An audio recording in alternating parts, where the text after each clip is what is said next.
УТРК Баткен телеканалынын эфирин жаңылыктар программасы улантат. Студияда Шахрихан Мамажусупова, саламатсыздарбы.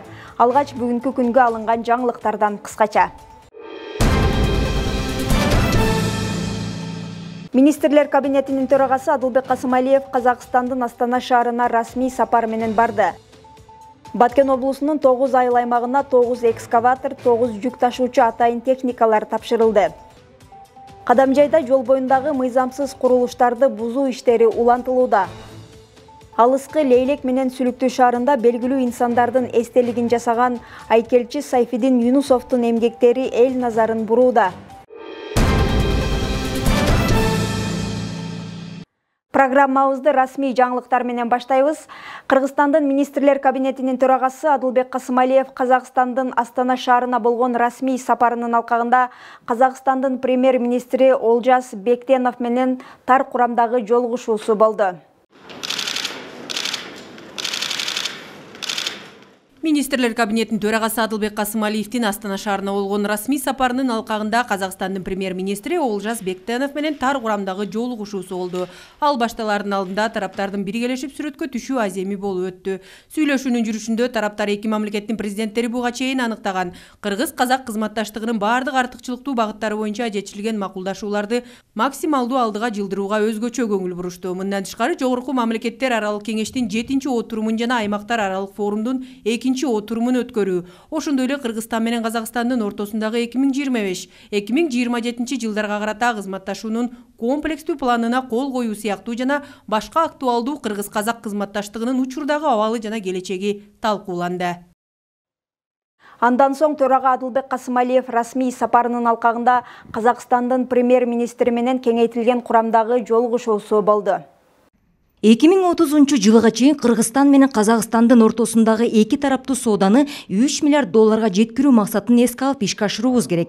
Бул тууралуу Министрлер кабинетинин төрагасы Адылбек Касымалиев Астана шаарына болгон расмий сапардын алкагында Казакстандын премьер-министри Олжас Бектенов менен кеңейтилген курамдагы жолугушуунун жүрүшүндө билдирди. Адылбек Касымалиев Казакстан Кыргызстандын негизги соода өнөктөштөрүнүн бири экенин, акыркы жылдары өлкөлөрдүн ортосундагы соода жүгүртүүнүн өсүшүнүн оң динамикасы байкалганын белгиледи. Маселен, 2024 жылы өз ара соода жүгүртүүнүн көлөмү 1 миллиард 340 миллион доллар болгон. Ошондой эле 2024 жылдын 9 айында казакстандык компаниялар Кыргызстандын экономикасына дээрлик 49 миллион доллар инвестиция салган. Адылбек Касымалиев мындай позитивдүү көрсөткүчтү сактап туруу гана эмес, өз ара аракеттенүүнүн айрым секторлорунда иштин темпин жогорулатуу керек экенин айтып, жолугушуунун күн тартибине кирген бир катар актуалдуу маселелерди тизмектеп, аларды ишке ашыруунун маанилүүлүгүнө токтолду. Алсак, эки тараптуу сооданын натыйжалуулугун жогорулатууга мүмкүндүк берүүчү өнөр жай соода логистикалык комплексин куруу. Ал эми Кыргызстандын Ташкөмүр шаарында ферросплав заводунун курулушу өнөр жай кызматташтыгынын жаңы мүмкүнчүлүктөрүн ачат. Өндүрүш көлөмүн көбөйтөт жана жогорку кошумча нарк менен продукцияны экспортко чыгарат. Ошондой эле кыргызстандык керектөөчүлөр үчүн энергетикалык туруктуулукту камсыз кылуу жана отундун чыгымдарын азайтуу үчүн маанилүү кадам болуп саналган Кыргызстанга мунайзатты бажы алымдарысыз жеткирүү боюнча документти ишке ашыруу. Мындан тышкары Казакстандын Алматы облусунда жашылча жемиштерди сактоочу соода логистикалык кампаны түзүү сунушталды. Казакстандын премьер-министри Олжас Бектеновдун айтымында өткөн жылдын аягында өз ара сооданын көрсөткүчтөрү кайрадан өсүп 1,17 миллиард долларды түзгөн. Ошол эле учурда казак тарап соода экономикалык өз ара аракеттенүүнү мындан ары да арттыруу үчүн олуттуу иштер жасаларын белгиледи. Азыр эле сиз менен бирге тар чөйнөдөгү форматтагы жолугушууда биз актуалдуу жана келечектүү маселелерди талкуулап, сиздер менен бирге буга чейин жетишилген эки тараптуу макулдашуулардын ишке ашып жатышын кыйла карап чыкканга жетиштик. Биз биргелешкен аракеттер аркылуу эң чоң натыйжа бере турган тармактарга басым жасоону сунуштайбыз. Булар соода, экономика, өнөр жай, айыл чарба, инвестиция, транспорт, энергетика, жол, билим берүү жана туризм тармактары. Албетте, маданий гуманитардык байланыштарыбызды да көз жаздында калтырбайбыз. Бул жолугушуу эки тарапты кызыктырган көптөгөн маселелер боюнча пикир алмашууга, эки өлкөнүн кызыкчылыктарына жооп берген жаңы сунуштарды иштеп чыгууга мүмкүндүк берет деп ишеним артам. Биздин бүгүнкү кездесүүбүз жогору деңгейде өтөтүн алдагы келиссөздөрдү сапалык жагынан толуктура түсүү үчүн эки жакты күн тартибинин өзекти маселелерин талкылауга мүмкүндүк берет. Өзара сауда экономикалық байланыстарымыз орнықты дамып келеді. Мемлекет басшылары екі ел арасындағы тауар айналымын 2030 жылға қарай 3 миллиард долларға дейін жеткізу міндетін қойды. Үкіметтер осы міндетті іске асыру бағытында жұмысты жалғастыруда. Соңғы 15 жылда Қазақстанның Қырғыз экономикасына құйған инвестиция көлемі 1,3 миллиард долларға ұлғайды. Мәдени гуманитарлық байланыстар да тұрақты дамып келеді. Екі елдің жастары мен зиялы қауым өкілдері арасындағы ықпалдастықты нығайтуға елеулі серпін берген бірқатар іс-шаралар өткізілді. Ош облысында коррупциялық схемаларды уюштурууга шектелген Кара Суу, Араван жана өзгөн аскер комиссариаттарынын кызматкерлери кармалды. Бул тууралуу УКМКдан билдиришти. Ош облысында коррупциялық схемаларды уюштурууга шектелген Кара Суу, Араван жана өзгөн аскер комиссариаттарынын бир нече аскер кызматчылары кармалды. УКМКлардын видеосун жана бул иш боюнча маалымат таратты. Анда алар мөөнөттүү аскерди кызматка чакырууда негизсиз артыкчылыктарды бергендиги, мөөнөттүү аскердик кызматты өтөөдөн баш тарткандыгы, кызматка жараксыз деп мыйзамсыз таанылгандыгы, 25 февралдын таңында Бишкек шаарынын Кудайберген базарынын аймагында Патрис Лумумба жана Профсоюзная көчөлөрүнүн кесилишиндеги унаа тетиктерин саткан дүкөндөн өрт чыкты. Бул тууралуу Өзгөчө кырдаалдар министрлигинен кабарлашты. Бишкектеги Патрис Лумумба жана Профсоюз көчөлөрүнүн кесилишинде жайгашкан унаа тетиктерин сатуучу дүкөндөн чыккан ири өрт бүгүн таңкы саат 6-да чектөөгө алынды.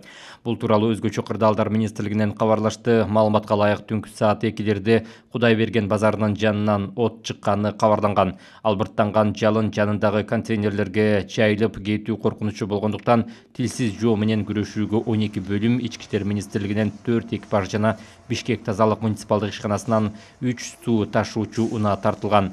Жалпысынан унаа оңдогон жана унаа тетиктери сатылган жайдын 800 чарчы метр аянты күйүп кеткени айтылды. Өзгөчө кырдаалдар министрлиги өрттү өчүрүүгө суу жеткирүү жана токтотулган унаалар тоскоолдук жаратканын кошумчалады.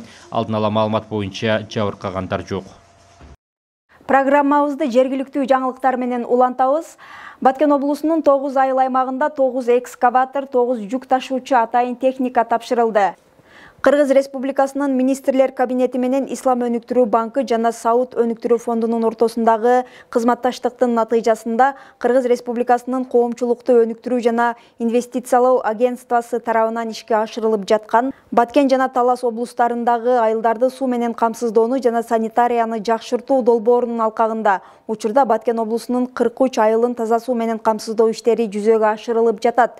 Техникалар Баткен облусунун ушул долбоорго кирген айылдарындагы таза суу муниципалдык ишканаларынын техникалык базасын чыңдоо жана курулган суу системаларынын туруктуулугун камсыздоого көмөк көрсөтүү максатында берилди. Азыркы учурда Баткен областында 44 айылында таза суу системаларын куруу жумуштары жүрүп атат.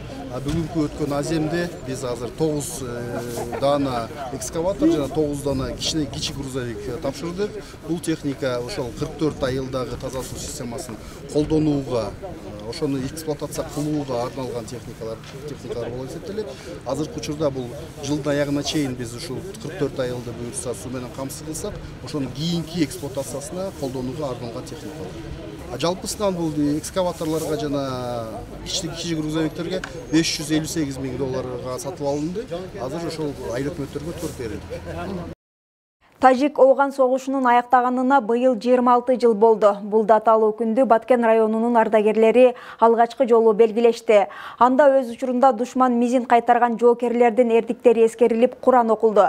1992 жылдан 1999 жылга чейин созулган Тажик-Ооган чек арасындагы согушка Баткен районунун аймагынан 76 аскер тартылган. Теманы кабарчыбыз улантат.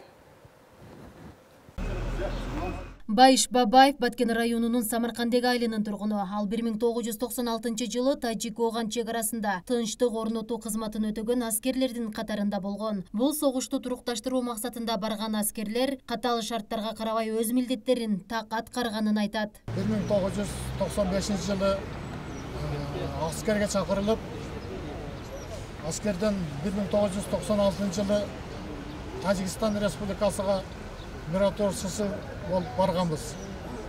Тажикстан Республикасында 7 ай жүргенбіз. 7 айдың ішінде көптеген нәрселерді эме кылып, 7 айдан бізде эме кылып алмаштырылған. Ал кезде өтө кыйынчылык болгон. Кыргызстан батальон, Кыргызстан 100 километр жерди карачу. Ар бир 20 километр, 10 километр, 15 километрде бирден пост болгон. Посттордо жер төлөөдөрдө жатканбыз. Мындай эме жок болгон. Тазалык эмелер жок болгон. Кыйын болгон балдарга. Ал кезде союз таркап, ызыран болуп, өтө солдаттарга кыйын кез болгон. Тажик Ооган согушунун ардагерлери бул жылы алгачкы жолу чогулушту. Иш-чарага жергиликтүү жетекчилер да күбө болушту. Эрдик көрсөтүп, душман мизин кайтарган ардагерлерге сыйлыктар тапшырылды. Сейит Азматов, Кеңешбек, Абдимиталипович сыйланат. 93-99 жылдар аралыгында ошо көз карандысыз мамлекеттер шерттештигинин чегарасын кайтарууда Баткен районунан сиздер баштаган топ барып, Тажик Ооган чегарасында сиздер көп жылдар бою кызмат өтүп келишти да. Албетте оор мезгил болгон, ошол мезгилде Тажикстандагы кырдаал ошол мезгилде оор болгон, ошол эле мезгилде Тажик Ооган чегарасында дагы абал оорлошуп турган. Себеби биз ошо көз карандысыз мамлекеттердин чегарасын ошол мезгилде кайтарылбаганда бул Орто Азия аймагына дагы душмандар тарабынан өтө чоң коркунучтар күтүп турган эле.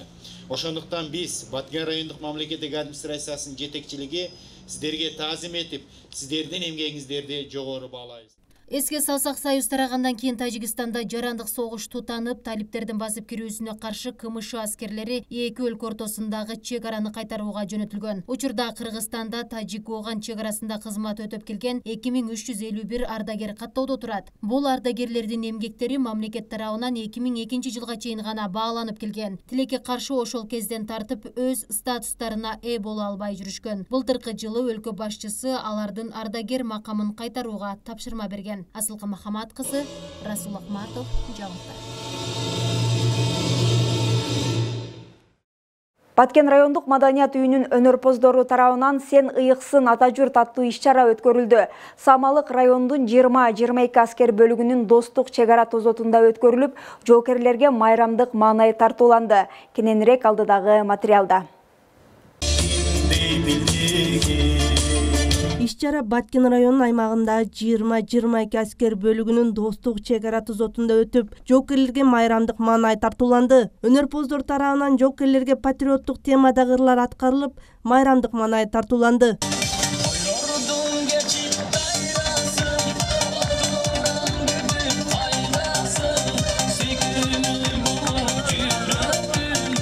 Андан соң Кызыл Бел айылындагы аялдар кеңеши тарабынан жоокерлерге апам жапкан нанды сагыным аттуу дасторкон уюштурулуп, сый тамактар берилди. Алардын эмгегин, мекен үчүн жасаган кызматын даңазалашты. Биздин чегарачыларыбыздын маанайы өтө жакшы. Бүгүнкү күндө азыр концерттик программалар коюлуп, оюн шооктор болуп жатат. Бардыгынын маанайы жакшы. Аз да болсо биз ушулардын көңүлүнү көтөрөйлү деп ушундай бир иш-чараны уюштуруп келдик. Иш-чара Баткен аймагындагы аскер кызматкерлеринин маанайын көтөрүү, алардын эмгекчилдик сезимин жогорулатып, жоокерлердин эмгегин жана өлкөнү коргоодо ар биринин салымын баалоо максатын көздөдү. Динара Курбанбекова, Бексултан Кайратбек уулу, жаңылыктар.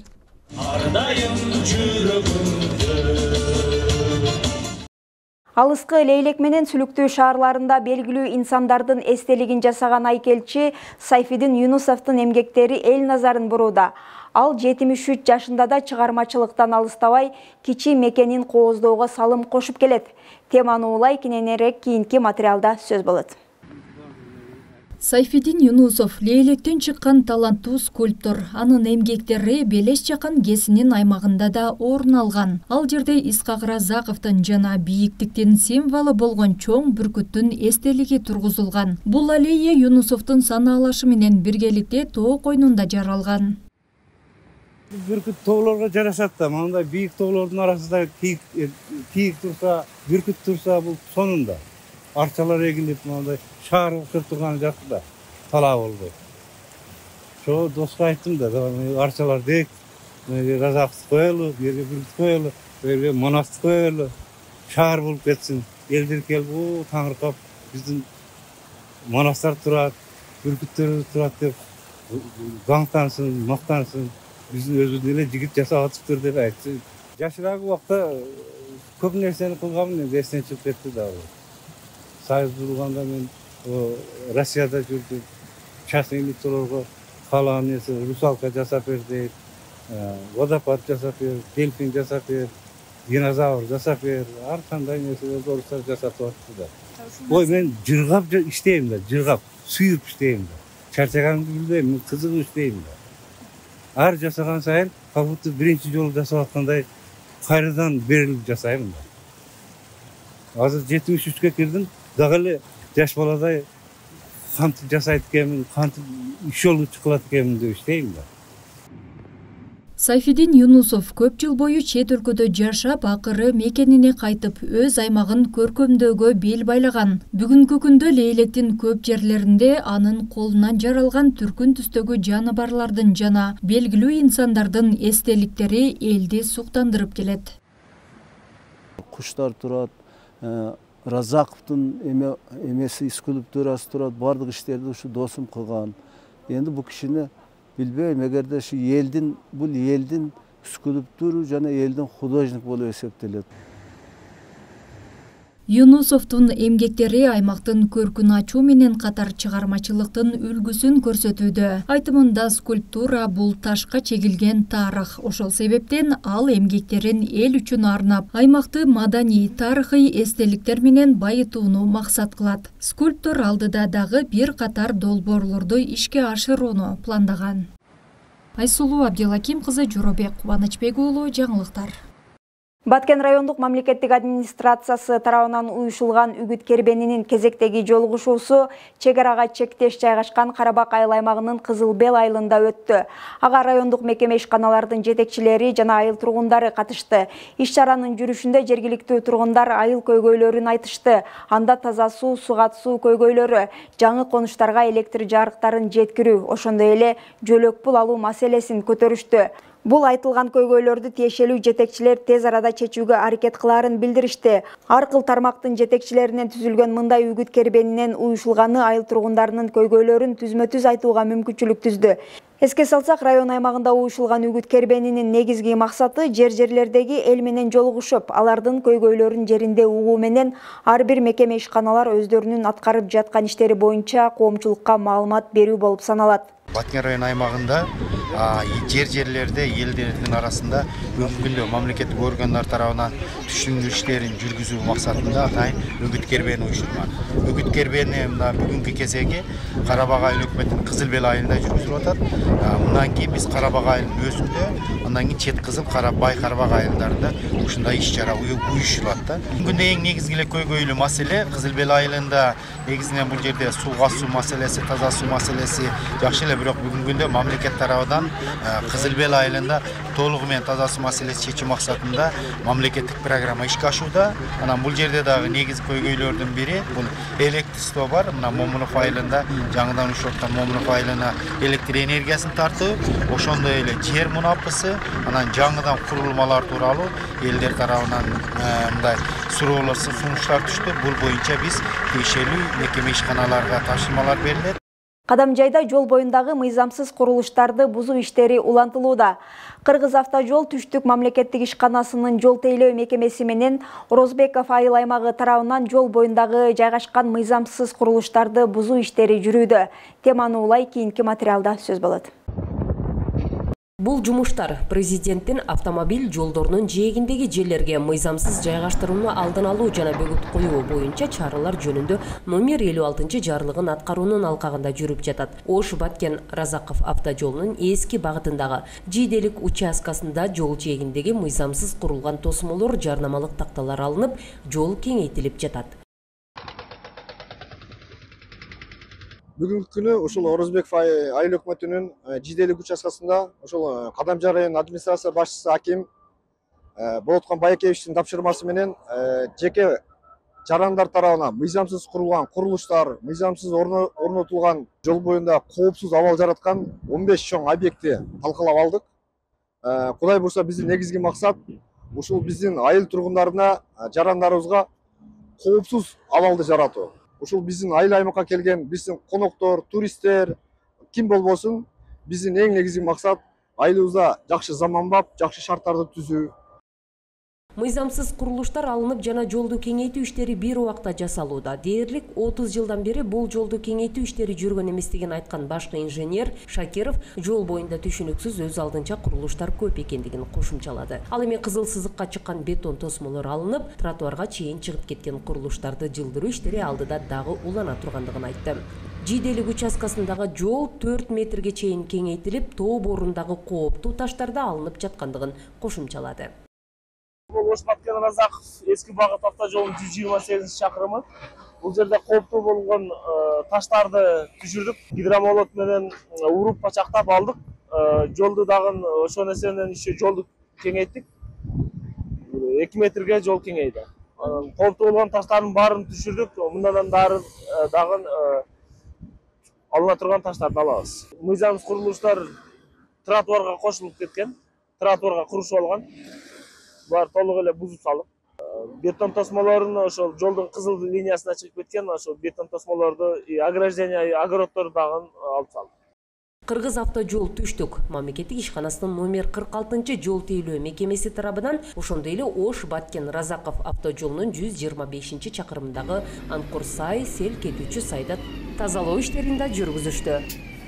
Баткен шаарындагы Жомарт Бөкөнбаев атындагы орто мектебинде балдар арасындагы кылмыштуулуктун алдын алуу максатында жыйын өттү. Ага шаардык билим берүү бөлүмүнүн жетекчиси, ата-энелер комитеттери, агартуучулар жана укук коргоо кызматкерлери катышты. Жыйындын жүрүшүндө мектеп окуучулар арасындагы рекетчилик, кылмыштуулук, үй бүлөлүк зордук зомбулуктун алдын алуу маселелери кенен талкууланды. Ошондой эле укук коргоо органдарынын өкүлү 14 жаштан баштап балдар кылмыш жоопкерчилигине тартылаарын эскертип, мыйзам бузууларга жол бербөө үчүн ата-энелер менен мугалимдер ар дайым тыгыз байланышта болуусу керектиги айтылды. Иш чаранын жүрүшүндө ата-энелерге билим берүү тармагындагы акыркы реформалар боюнча, тактап айтканда 12 жылдык окуу системасы боюнча кенен маалымат берилди. Өспүрүмдөр арасындагы кылмыштуулуктун алдын алуу максатында мындай иш чаралар ар бир мектепте өткөрүлүүсү күтүлүүдө. Мектеп ичиндеги кылмыштуулукту кандай жөнгө салабыз? Негизинен буга эң биринчи мектеп менен ата-эненин ролу чоң да. Мектеп жамааты өз учурунда ар бир нерсеге болуп аткан азыркы коомдогу кичинекей нерсеге болсо дагы өз учурунда реакция кылып, ошону балким ата-эне билбей аткандыр. Ата-энеге өз убагында жеткирип, ата-эне болсо көзөмөлдү жайында, тартипти, тарбияны балдарга убагында берип, убагында көзөмөл алып турса, мен ойлоймун эч кандай тартип бузуу болбойт. Азыркыдай көрүнүштөр болбойт. Ошон үчүн эң негизгиси мектеп, ата-эне. Булар тыгыз иштеш керек, тыгыз байланышта болуш керек. Байланыштын жоктугу, мамиленин жоктугу, көзөмөлдүн жоктугу жана тартиптин жоктугу бул ушул себепке алып келип турган чагы. Анан дагы бир айта кетүүчү нерсе, көзөмөл, тартип, тарбиядан дагы бул чөйрө дагы чоң рол ойнойт. Ата-эне көзөмөлдөп, чөйрөсүн өзгөртсүн. Бош убакыт баланы бош койсоң, өсүү темпиндеги подростковый возрасттагы балдар азыр көрүп атасыздар, заман ушунчалык эме болуп кетти, ар кандай тармакка кирип кетиши мүмкүн. Себеби алар ийилчек эмес сыяктуу кайда тарсаң ошол жака кете берет. Ошон үчүн балдарды да туура багыт берүү, аларды бош койбостон азыркы кружокторго, спорт секцияларына жана башка азыр Кудайга шүгүр бардык жерде бар. Балдарды дайым бир өнөр менен, билим менен шыктандырып турсак, бала бош калбаганда bunday нерсе эч качан боштук жок жерде кылмыш жок да. Өлкө боюнча жазгы талаа жумуштарына айыл чарба техникаларынын 80% даяр. Жалпысынан республика боюнча 90 миңден ашык айыл чарба техникасы бар. Өлкө боюнча жазгы талаа жумуштарына айыл чарба техникаларынын жалпы даярдыгы 80% түздү. Азыркы тапта өлкө боюнча талаачылык жумуштарына бардыгы болуп 22 миңден ашуун трактордун ичинен 79%, соколордун 80%, үрөөн сепкичтердин 77%, малалардын 77%, жер семирткич чачкычтардын 82%, арык казгычтардын 85%, жер тегиздегичтердин 81%, трактор чиркегичтеринин 84% даяр. Жазгы талаа жумуштарын аткарууга бардык аймактарды кошкондо жалпысынан 7 миңден ашык жер айдоочу жана 2,5 миңден ашык себүүчү агрегаттардын катышуусу күтүлүүдө. Белгилей кетсек, бүгүнкү күндө республика боюнча 90 миңден ашык айыл чарба техникасы бар. Анын ичинен 22 миңден ашууну трактор, 11 миңге чукулу сокко, 3 миңден ашууну үрөн сепкич жана 15 миңдейи мала. 760-ка жакыны жер семирткич чачкыч, 1300-дүн тегерегинде арык казгыч, ал эми 2 миңден ашууну жер тегиздегич жана 9 миңден ашууну трактор чиркегич. Мына ушундай жаңылыктар менен бүгүнкү көрсөтүүбүздү жыйынтыктайбыз. Кайрадан эфир аркылуу жолукканча аман туруңуздар.